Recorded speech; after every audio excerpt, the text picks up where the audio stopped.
नमस्कार, हिमाचल खबरनामा में आपका स्वागत है। मैं हूं किशन ठाकुर। सबसे पहले नजर डालते हैं कुछ खास सुर्खियों पर।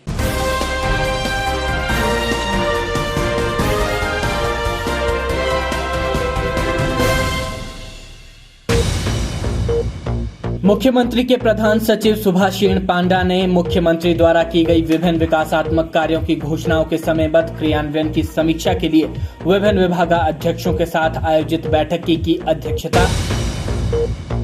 प्रदेश के अलग अलग जिलों और सरकार के अलग अलग विभागों से आए कर्मचारियों ने सरकार से राइडर हटाने की उठाई मांग।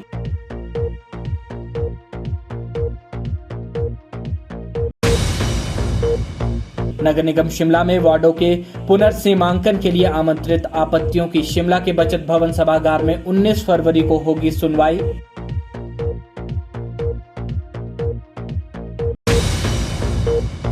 खाद्य नागरिक आपूर्ति एवं उपभोक्ता मामले मंत्री राजेंद्र गर्ग ने 5 लाख की लागत से सेरीकल्चर सामुदायिक भवन देहरा हटवाड़ का किया शुभारंभ। सुर्खियों के बाद अब खबरें विस्तार से। मुख्यमंत्री के प्रधान सचिव सुभाषीण पांडा ने मुख्यमंत्री द्वारा की गई विभिन्न विकासात्मक कार्यों की घोषणाओं के समयबद्ध क्रियान्वयन की समीक्षा के लिए विभिन्न विभागाध्यक्षों के साथ आयोजित बैठक की अध्यक्षता की। बैठक में घोषणाओं के प्रक्रियाधीन एवं लंबित मामलों पर विस्तृत चर्चा की गई। सुभाषीण पांडा ने विभागों को उनसे संबंधित घोषणाओं पर त्वरित कार्य करने और विकासात्मक परियोजनाओं को समय पर पूर्ण करने के निर्देश दिए। अतिरिक्त उपायुक्त शिमला शिवम प्रताप सिंह ने जानकारी देते हुए बताया कि नगर निगम शिमला में वार्डों के पुनर्सीमांकन हेतु 17 फरवरी 2022 को शाम 5 बजे तक दावे एवं आपत्तियां आमंत्रित की गई थी, जिसकी सुनवाई 19 फरवरी 2022 को उपायुक्त कार्यालय शिमला के बचत भवन के सभागार में की जाएगी। उन्होंने बताया कि सुनवाई के लिए अलग से कोई भी नोटिस और सूचना नहीं दी जाएगी। आज 17 फरवरी 2022 को 5 बजे तक आखिरी समय था ऑब्जेक्शन जमा करने का। इस बीच काफ़ी लोगों के हमारे पास ऑब्जेक्शन आए। कुछ काफ़ी सारे ऑब्जेक्शन एक ही पॉइंट पे काफ़ी सारे लोगों ने दिए हुए हैं, जो कि कंबाइंड, जैसे कैथू में 115 ऑब्जेक्शन एक ही वार्ड के हैं और एक ही पॉइंट पे हैं। सेम ऐसे ही टोटल हमारे पास जो अभी तक ऑब्जेक्शंस हैं कि फागली वार्ड से, राम बाजार वार्ड से, विकास नगर से, शांति विहार से, पंथा घाटी से 5 हैं, नीभा मलियाना। तो ओवरऑल कुछ हमारे पास जो आए हैं, तो अगर आप टोटल नंबर देखें तो टोटल नंबर अलग हो सकता है, बट हर एक वार्ड से अगर इंडिविजुअली देखें तो अराउंड 15 से 20 के बीच में हमारे पास ऑब्जेक्शंस हैं। इसके बाद जो प्रक्रिया है वो इस प्रकार से है कि 19 को, मतलब परसों, जितने भी ऑब्जेक्शंस हैं उनकी टाइमिंग आज प्रेस नोट में आ जाएगी। तो मेरा सभी लोगों से अनुरोध है कि वो उस टाइम पे आएँ। उस टाइम पे हमारी पूरी इलेक्शन की टीम और हम बैठेंगे और उनका जो भी वर्जन है वो सुना जाएगा। उसके साथ ही जो हमारी इंक्वायरी रिपोर्ट है, जो हमें फील्ड चेक करवानी है, उसके बाद उसका प्रोसेस शुरू होगा और 24 फरवरी 2022 से पहले पहले जो हमारे ऑफिस से इसमें फाइनल निर्णय आ जाएगा।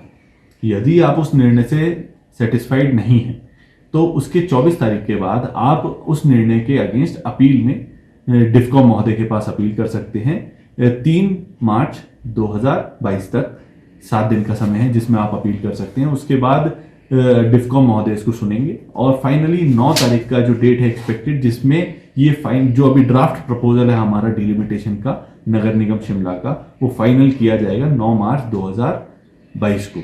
तो इस प्रोसेस को इस प्रकार से चलाया जाएगा। जितने भी लोगों के ऑब्जेक्शंस अभी तक हमारे यहाँ आए हैं उन सभी को 19 तारीख को हम बुला रहे हैं। वो 19 तारीख को उनका जो वार्ड का टाइमिंग है उस हिसाब से आए। आज उन तक इन्फॉर्मेशन पहुंच जाएगी और वो उस समय पे आएंगे और अपनी जो भी उनकी आपत्ति है वो हमारे सामने रखेंगे। जो भी उसमें लॉजिकल एंड है उसके हिसाब से हम फाइनल निर्णय लेके नगर निगम का जो प्रोसेस है डिलिमिटेशन का उसको खत्म किया जाए।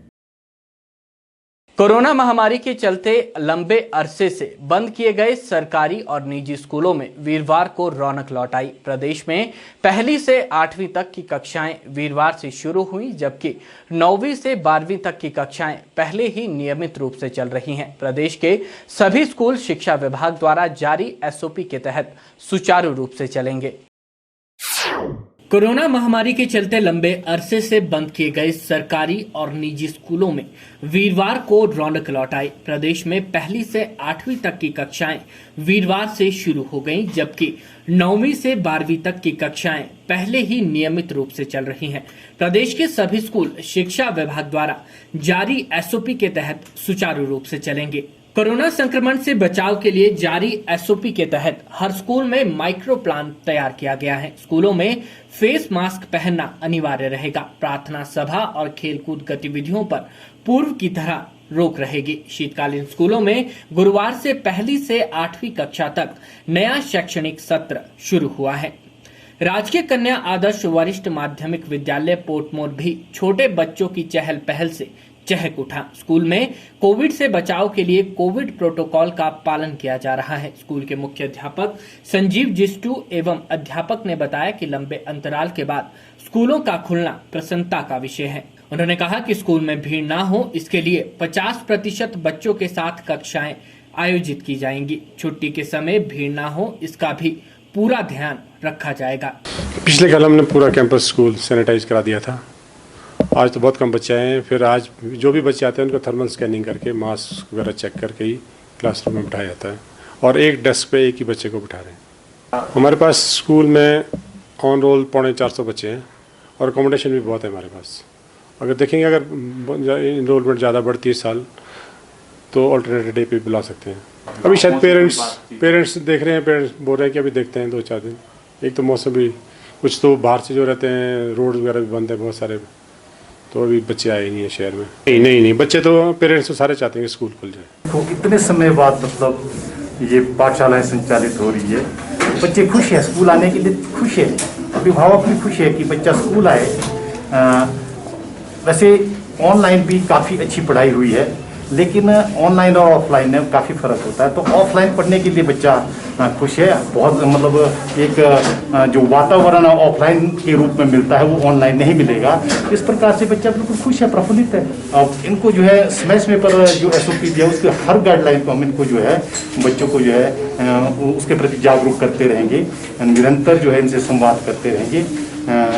उसका ये मतलब अच्छी तरह से पालन मानक व्यवस्था सारी की है। वहीं राजकीय उत्कृष्ट वरिष्ठ माध्यमिक पाठशाला छोटा शिमला में बच्चों के चेहरों पर रौनक दिखी। स्कूल की प्रधानाचार्य मीरा शर्मा ने इस मौके पर विद्यालय में रखी जाने वाली सावधानियों के विषय पर जानकारी साझा की।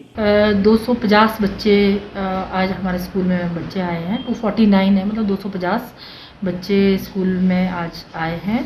तो हमें जो है गाइडलाइंस, जो एसओपी हम फॉलो कर रहे हैं। हमने जो है पहले ही छुट्टी, हमें मालूम था कि 17 तारीख से हमारे स्कूल खुलने हैं, तो 2 दिन पहले, सबसे पहले तो जो मेरे चौकीदार को मैंने काम दिया था ये सैनिटाइजेशन का, तो 2 दिन में ओल्ड बिल्डिंग और हमारी न्यू बिल्डिंग दोनों को सैनिटाइज किया गया। और खुद स्वयं आज 9 बजे आकर बच्चों ने 9 बजे से आना जो है स्टार्ट किया है। और हमने गेट एंट्रेंस पे ही जो है सैनिटाइजेशन करने के लिए रखा है। बच्चों के लिए पानी के नल लगाए हैं 2, ताकि बच्चे अगर चाहें तो हाथ भी धो सकते हैं, वैसे सैनिटाइज़र रखा है उससे करते हैं। और थर्मल स्कैनिंग बच्चों की, सभी बच्चों की गई। और उसके बाद जो है जो हमारे पुराने क्लास इंचार्ज थे, अभी उन्होंने ही बच्चों को क्लास में बिठाया है और क्लास ली है। और अभी मीटिंग हमारी हो रही है 12:30 बजे हमने मीटिंग रखी है। उसके बाद नए इंचार्जेस बनाए जाएंगे। एडमिशन भी आज मेरी स्टार्ट हो गई है। वहीं स्कूल आने पर पहले दिन छोटे बच्चे काफी उत्साहित दिखे। छोटे बच्चों के साथ साथ बड़ी कक्षाओं के बच्चों ने कहा कि वे स्कूल में आकर काफी खुश हैं। उन्होंने कहा कि काफी समय के बाद उन्हें अपने दोस्तों से मिलने का मौका मिला है। उन्होंने कहा कि अब उन्हें पढ़ाई करने में कोई भी परेशानी नहीं होगी। ऑनलाइन क्लासेस भी अच्छी होती थी, पर सर जो स्कूल में आके थोड़ा माहौल चेंज होता है तो वो अच्छा लगता है। स्कूल में पढ़ने में और ऑनलाइन क्लासेस में बहुत फ़र्क होता है। स्कूल में हम किसी भी कॉन्सेप्ट को बार बार पूछ सकते हैं टीचर्स से, और मोबाइल में कई बार रेंज, नेटवर्क बहुत प्रॉब्लम्स होती है, तो हम अपना हर डाउट क्लियर नहीं कर पाते। अच्छी स्टडी नहीं हो पाती थी, बट ऑफलाइन काफ़ी अच्छी स्टडी होती है और कॉन्सेप्ट वगैरह भी क्लियर नहीं होते थे ऑनलाइन क्लासेस में, बट ऑफलाइन ठीक है, सारे डाउट भी क्लियर हो जाते हैं। ऑनलाइन में सर कई बार नेटवर्क इशू होता है तो सर हम क्लासेस ज्वाइन नहीं कर पाते और सर कॉन्सेप्ट्स क्लियर नहीं होते हमारे, तो ऑफलाइन में बेटर है। तो पहले ऑनलाइन हमारी क्लासेस लग रही थी, तो ऑनलाइन में मतलब ऐसा था कभी इंटरनेट कनेक्शन लॉस होता था, फिर कभी कुछ प्रॉब्लम आती थी, तो ऑनलाइन में से समझ नहीं आता था। फिर उसके बाद अभी ऑफलाइन हमारे खुल गए स्कूल, तो अब सब समझ आ रहा है, मतलब टीचर्स क्लास ले रहे हैं, अच्छे समझ आ रहा है। बस इतना है कि हमारा जो गेम्स का है वो अभी तक खुला नहीं है, मैं चाहता हूँ कि गेम्स वाला भी खुल जाए। जब से लॉकडाउन था जब, तो हम इतने अच्छे से स्टडी नहीं कर पाते थे। जो क्विज़ वगैरह होती है उसमें भी हम अच्छे से मतलब अपना परफॉर्मेंस नहीं दे पाते थे। तो जब से स्कूल खुले बहुत अच्छा लग रहा है, टीचर्स से डिस्कस कर रहे हैं और जो कुछ समझ नहीं आ रहा है उनसे पूछ रहे हैं, और यहाँ आके अच्छे से सैनिटाइज वगैरह सब कुछ हो रहा है, सोशल डिस्टेंस है। शिक्षा मंत्री गोविंद सिंह ठाकुर ने बताया कि स्कूलों में एसओपी के माध्यम से एक प्लान तैयार किया गया है और पहली कक्षा से 8वीं कक्षा तक कक्षाएं आरंभ कर दी गई हैं। उन्होंने कहा कि वीरवार से स्कूलों में रौनक लौट आई है। देखिए, स्कूलों में कहा गया है कि सारे नियमों का पालन करते हुए शिक्षा संस्थान आज खुल गए हैं और एक लंबे समय के बाद खुल रहे हैं। आज प्रदेश के स्कूलों में रौनक लौटी है। सरकारी विद्यालय तो प्रारंभ हो गए हैं और निजी क्षेत्र के विद्यालय भी प्रारंभ हो गए हैं और एक लंबे अरसे के बाद अब प्री प्राइमरी से लेकर के हायर एजुकेशन तक सबके सब शिक्षा संस्थान खुल चुके हैं और इसलिए ये एक रौनक लौटी है। अब आने वाले समय में हम इसको सुचारू रूप से चला सकें, क्योंकि अब कोरोना समाप्ति की ओर है, तो ये एक अच्छे संकेत हैं। और अभी शाम तक हम डाटा कलेक्ट करेंगे कि प्रदेश में आज हमारी जो छोटी क्लासेज है इन सब में लगभग कितनी उपस्थिति रही, तो इसका डाटा कलेक्ट करने के लिए हमने विभाग को कह दिया है। शिमला के रिज मैदान पर अंग्रेजों के समय के बने पानी के टैंक की जल निगम द्वारा वीरवार को सफाई की गई। 6 महीने के भीतर दूसरी बार इसकी सफाई शिमला जल प्रबंधन निगम द्वारा करवाई जा रही है। राजधानी में अधिकतर हिस्से में इसी टैंक से पानी की सप्लाई दी जाती है। नगर निगम की महापौर सत्या कौंडल और उप महापौर शैलेंद्र चौहान ने इस दौरान टैंक का निरीक्षण किया और 3 चैम्बरों की मुरम्मत करने के निर्देश दिए। राजधानी शिमला के रिज मैदान पर अंग्रेजों के समय से बने पानी के टैंक की जल निगम द्वारा वीरवार को सफाई की गई। 6 महीने के भीतर दूसरी बार इसकी सफाई शिमला जल प्रबंधन निगम ने करवाई है। राजधानी शिमला में अधिकतर हिस्से में इसी टैंक से पानी की सप्लाई दी जाती है। वीरवार सुबह ही शिमला जल प्रबंधन निगम की टीम ने टैंक को साफ करने का कार्य शुरू कर दिया था और दोपहर बाद तक इसके कुछ चैम्बर को साफ करने का कार्य पूरा कर लिया गया। नगर निगम की महापौर सत्या कौंडल और उप महापौर शैलेंद्र चौहान ने निरीक्षण किया और 3 चैम्बरों की मुरम्मत करने के भी निर्देश दिए। वहीं जल निगम के एसडीओ आदर्श चौहान ने कहा कि रिज के नीचे 100 साल पुरानी पानी स्टोरेज टैंक है और इस टैंक से शिमला शहर के कई हिस्सों में पानी की सप्लाई की जाती है। उन्होंने कहा कि जल निगम हर 6 माह बाद इस टैंक की सफाई करता है और वीरवार से इस टैंक की सफाई की जा रही है, जिसके चलते कुछ क्षेत्रों में पानी की सप्लाई नहीं हो पाई है और जहां पानी की सप्लाई नहीं हुई है वहां सुबह पानी की सप्लाई दी जाएगी।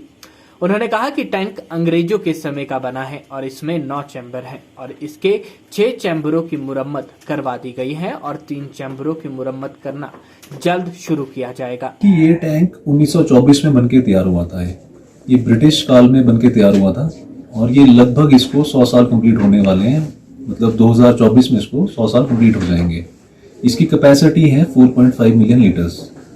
इस टैंक से हम ये हमारा जितना बाजार का एरिया है, लोअर बाजार है हमारा, इसके अलावा मिडल बाजार है, कृष्णा नगर है, राम बाजार है, नाभा, पागली, आनाडेल, ये सारा एरिया हमारा लगभग इसी से कवर होता है। आज सुबह के लिए हमने, क्योंकि इसकी सफाई जल्दी करनी थी, इस वजह से हमारे को कुछ एरियाज को ड्राई रखना पड़ा और वो जैसे ही टैंक हमारा मतलब साफ हो जाएगा उसको एरियाज को हम उनके बाद कवर कर लेंगे। ऐसे पानी की खास कोई दिक्कत है नहीं है, क्योंकि अब डेली सप्लाई पे हमारे शिमला में सप्लाई शुरू हो चुकी है। और रही टैंक की सफाई की बात, तो टैंक में इस समय हमारे 4 चैम्बर इसमें साफ हो चुके हैं और 5 चैम्बर इसमें भी सफाई होना बाकी है। 9 चैम्बर इसमें कुल मिला के टोटल है। सफाई लगभग पूरी हो चुकी है और ये अभी विंटर्स के टाइम ये काम करना मुश्किल हो जाता है, क्योंकि फिर वो इतनी स्ट्रेंथ नहीं आ पाती है। तो ये गर्मियों के टाइम, जैसे ही गर्मियों का सीजन आएगा, अप्रैल के बाद इसको काम को हम शुरू कर देंगे और विदिन अ मंथ ये काम कंप्लीट हो जाएगा। छठे वेतन आयोग के लागू होने के बाद कर्मचारियों ने सरकार के खिलाफ मोर्चा खोल दिया है। वेतनमान में विसंगतियों को खत्म करने की कर्मचारी मांग कर रहे हैं। इसी संदर्भ में अलग अलग विभागों के सैकड़ों कर्मचारियों ने शिमला स्थित प्रदेश सचिवालय पहुंचकर हिमाचल प्रदेश अराजपत्रित कर्मचारी महासंघ के अध्यक्ष अश्वनी ठाकुर से मुलाकात कर उनके समक्ष अपनी समस्या रखी। हिमाचल प्रदेश के अलग अलग जिलों और सरकार के अलग अलग विभागों से आए इन कर्मचारियों ने अराजपत्रित कर्मचारी महासंघ के अध्यक्ष अश्वनी ठाकुर के माध्यम से सरकार से राइडर हटाने को लेकर मांग की है और 28 फरवरी तक स्थिति स्पष्ट करने को कहा है।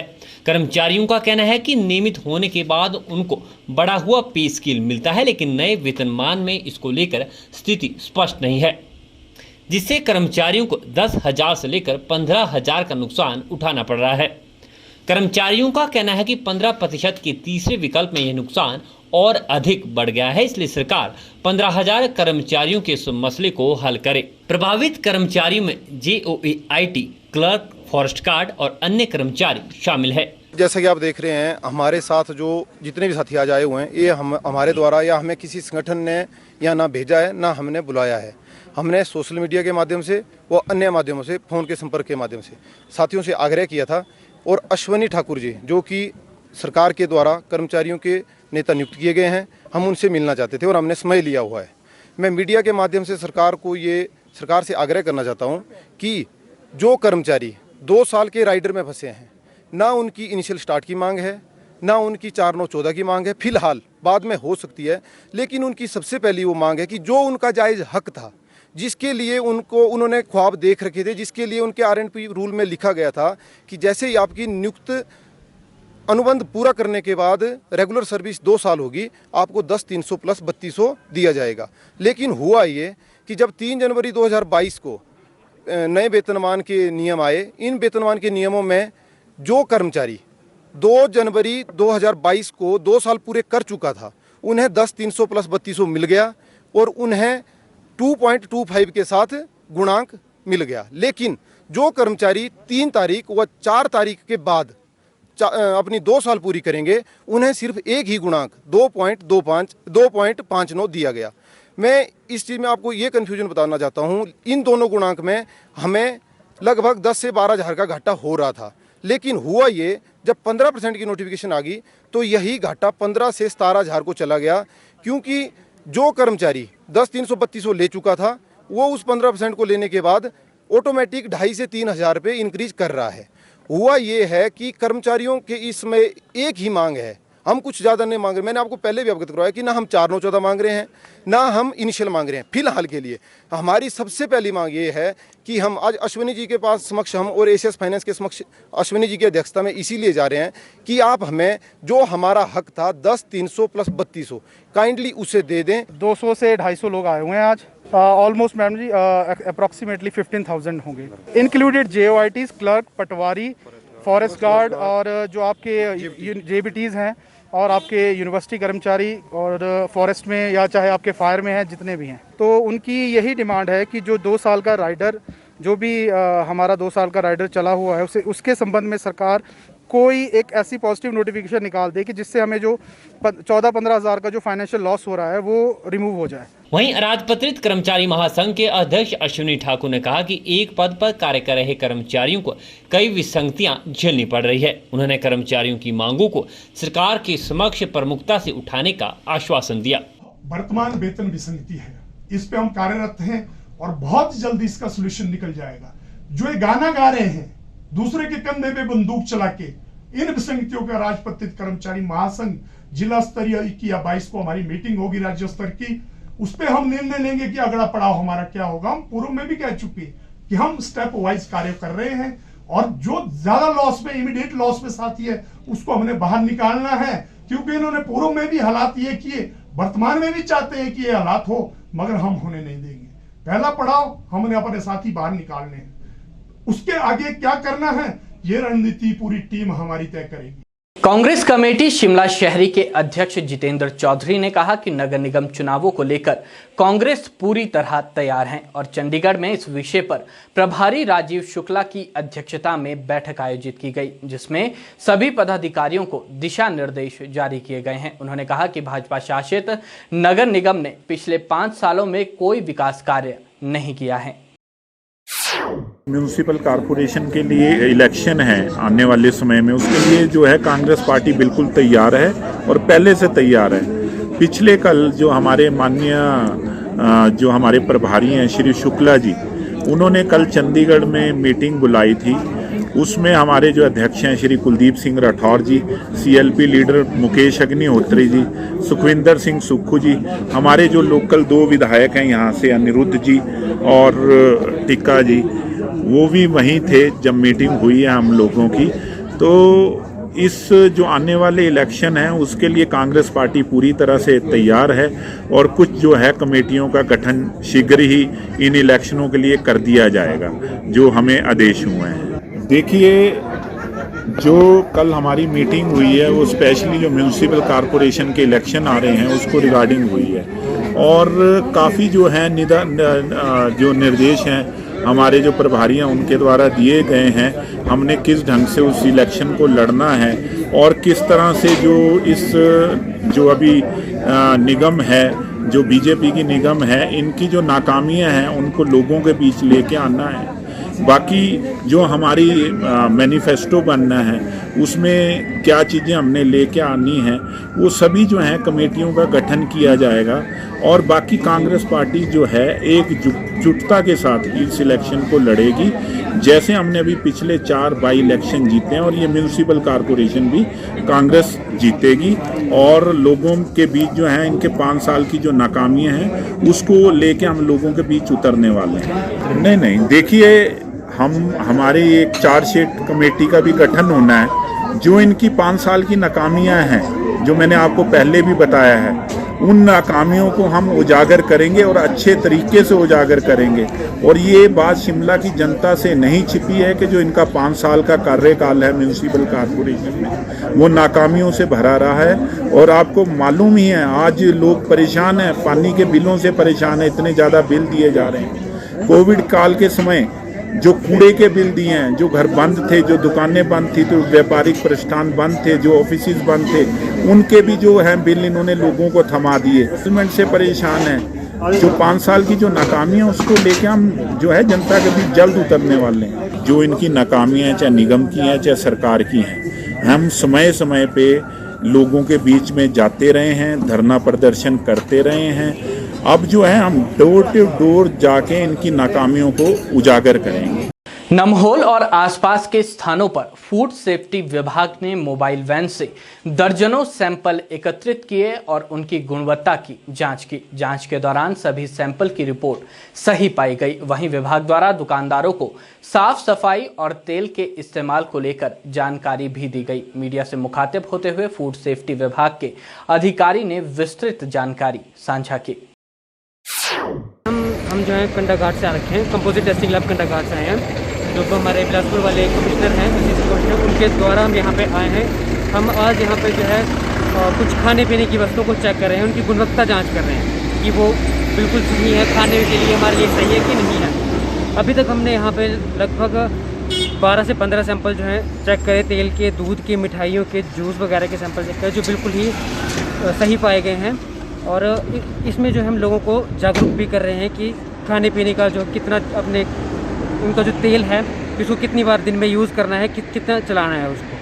बिलासपुर के रीजनल अस्पताल की हालत ये हो चली है कि पिछले 10 महीनों से यहां पर एक मेडिसिन विशेषज्ञ चिकित्सक नहीं है। ये कहना है जिला कांग्रेस सेवा दल के महामंत्री संदीप सांख्यान का। संदीप सांख्यान ने कहा कि सदर विधानसभा क्षेत्र के अधीन आने वाले रीजनल अस्पताल की हालत एक रेफरल अस्पताल से ज्यादा नहीं है, जबकि दावा 270 बेड से 300 बेड अस्पताल बनाने का किया जा रहा है। उन्होंने कहा कि जिला अस्पताल बिलासपुर में मेडिसिन चिकित्सक न होने के लिए सदर विधानसभा क्षेत्र के विधायक और मुख्यमंत्री के ओएसडी सबसे ज्यादा जिम्मेदार हैं। बिलासपुर का जो रीजनल अस्पताल है पिछले करीब 2 दशकों से ये अस्पताल जो है वो क्षेत्रीय अस्पताल, रीजनल अस्पताल के नाम से जाना जाता है। लेकिन आज इस अस्पताल की व्यथा इस तरह से हो चुकी है कि ये अस्पताल सिर्फ एक रेफरल अस्पताल बन के रह गया है। मैं जो सदर विधायक हैं उनसे पूछना चाहता हूं, और मुख्यमंत्री जी के जो ओएसडी हैं जो बिलासपुर सदर हल्के में राजनीति की बात करते हैं, मैं उनसे भी पूछना चाहता हूं कि आप तो एक तो मुख्यमंत्री के कार्यालय में बैठे हैं, दूसरे सदर विधायक हैं।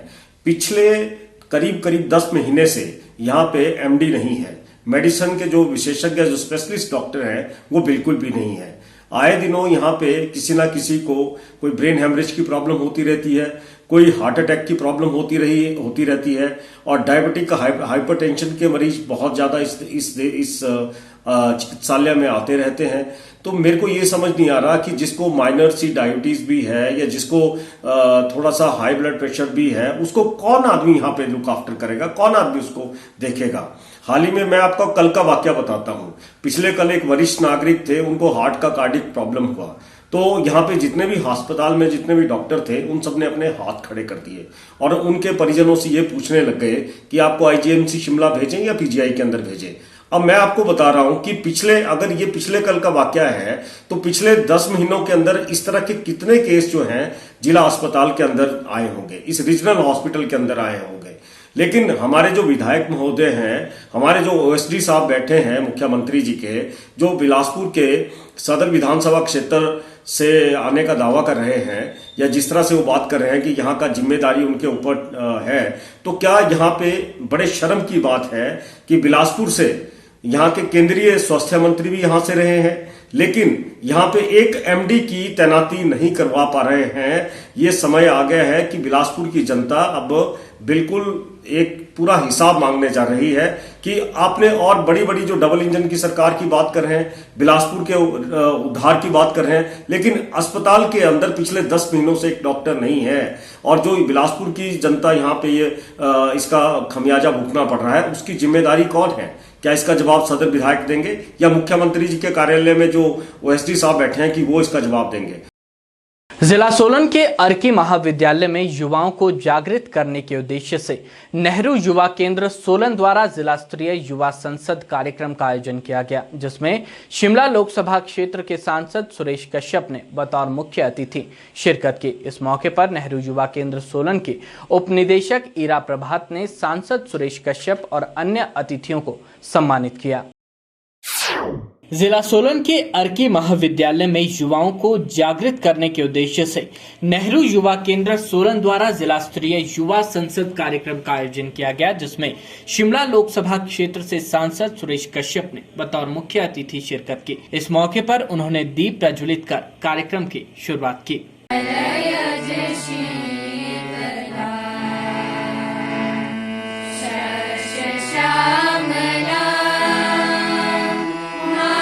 वहीं नेहरू युवा केंद्र सोलन की उपनिदेशक ईरा प्रभात द्वारा सांसद सुरेश कश्यप, राज्य नेहरू युवा केंद्र निदेशक सैमसंग मसीहा और अन्य अतिथियों को शॉल व समृद्धि चिन्ह देकर सम्मानित किया गया। कार्यक्रम के बारे में जानकारी देते हुए उप निदेशक नेहरू युवा केंद्र ईरा प्रभात ने बताया कि इस युवा संसद के आयोजन का मुख्य उद्देश्य नई शिक्षा पॉलिसी, आत्मनिर्भर भारत और स्किल इंडिया जैसे ज्वलन मुद्दों पर विचार विमर्श करना है। उन्होंने कहा कि प्रधानमंत्री नरेंद्र मोदी की ये सोच है कि जिस प्रकार देश की संसद चलती है, उसी प्रकार स्कूलों और कॉलेजों में भी मॉक संसद का आयोजन किया जाए, ताकि युवाओं को संसद की कार्रवाई का संपूर्ण जानकारी प्राप्त हो सके। युवा केंद्र सोलन द्वारा आज अर्की महाविद्यालय में युवा संसद कार्यक्रम का आयोजन किया जा रहा है, जिसमें हमारे मुख्य अतिथि माननीय सांसद श्री सुरेश कश्यप जी होंगे। कार्यक्रम का उद्देश्य है कि युवाओं में हमारे जो ज्वलंत मुद्दे हैं देश के, उसके ऊपर डिस्कशन की जाए, जिसमें कि न्यू एजुकेशन पॉलिसी है, आत्मनिर्भर भारत है और स्किल इंडिया है।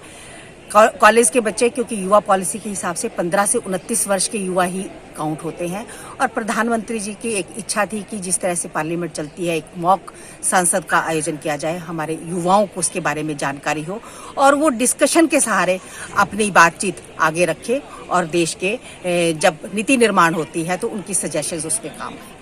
इसी तरह ये कार्यक्रम हर जिला में हिमाचल प्रदेश में आयोजित हो रहा है ताकि युवाओं की आवाज़ राष्ट्रीय स्तर पर नीति आयोग तक पहुंचे और जब भी पॉलिसी बनाए तो इन युवाओं की आवाज़ उसमें शामिल है। इस मौके पर युवाओं द्वारा विभिन्न मुद्दों पर बहस की गई और युवाओं द्वारा किए गए प्रश्नों का जवाब देकर उन्हें जागरूक किया गया।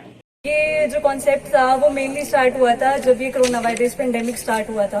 तो मेरा क्वेश्चन ये था कि उस टाइम पे मेनली जो हमारा इंडिया है वो एग्रीकल्चर पे डिपेंड था। तो हमारी गवर्नमेंट ने एग्रीकल्चर को बढ़ावा देने के लिए, जब पता है कि एग्रीकल्चर हमको काफ़ी बचा सकता है, मेनली जो हमारे पास सोर्सेज है वो एग्रीकल्चर से रिलेटेड है, तो एग्रीकल्चर को बढ़ाने के लिए गवर्नमेंट ने क्या स्टेप्स लिए हैं? जी का अभियान है कि डबलिंग फार्मर इनकम, और जैसे हमने देखा कि सिक्किम जो है वो सिमिलरली सिचुएटेड सिचुएशन में है, पहाड़ी जगह है, और Sikkim has converted itself into 100% organic farming.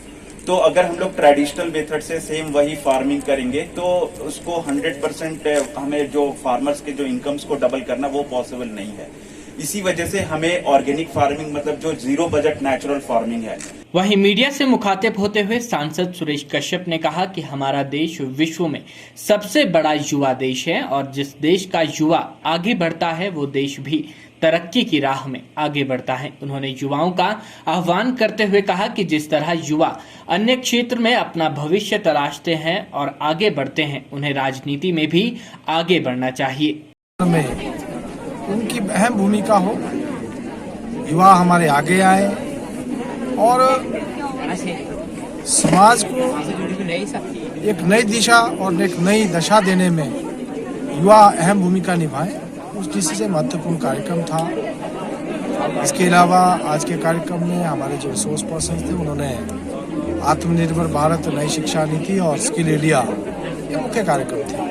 मुख्य उद्देश्य यही था कि हमारे जो कॉलेज के बच्चे हैं, जो हमारा भविष्य है, उनके अंदर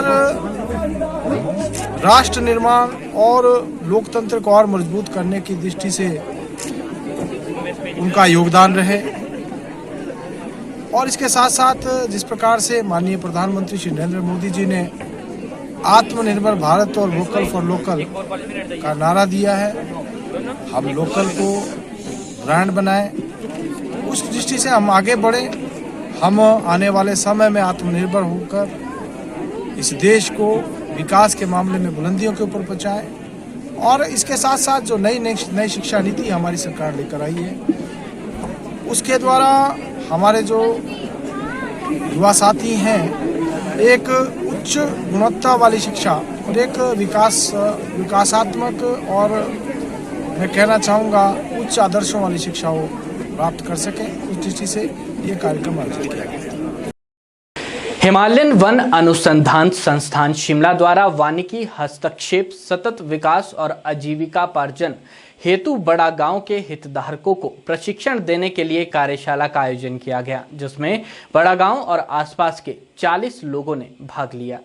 प्रदेश में आगामी 18 और 19 फरवरी को ऊंचे इलाकों यानी लाहौल स्पीति और किन्नौर में हल्की बर्फबारी की संभावना है। वहीं जिला शिमला की ऊंची चोटियों में भी हल्की बर्फबारी की संभावना है। ये जानकारी मौसम विभाग के निदेशक सुरेंद्र पॉल ने मीडिया से साझा की।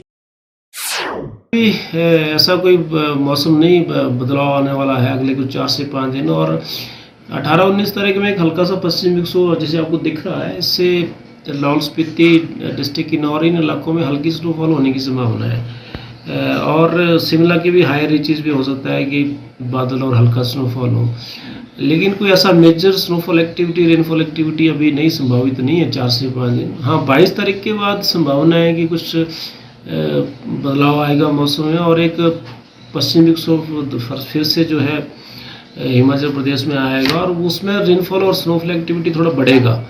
तो 22 तारीख के बाद 23-24 में के आसपास संभावना है कि रेनफॉल और स्नोफॉल जो एक्टिविटी बाकी जो प्रदेश के एरियाज है वहाँ भी होगा। अभी जो फिलहाल जो 4 से 5 दिन का मौसम है उसमें बीच बीच में हल्का स्नोफॉल जो है हायर जो हिल्स हैं जैसे चंबा का कुछ हिस्सा, लाहौल स्पीति, किन्नौर, कुल्लू और हो सकता है कि शिमला का भी कुछ एरियाज आ जाए, तो ये यहाँ पे हल्का स्नोफॉल ही होगा।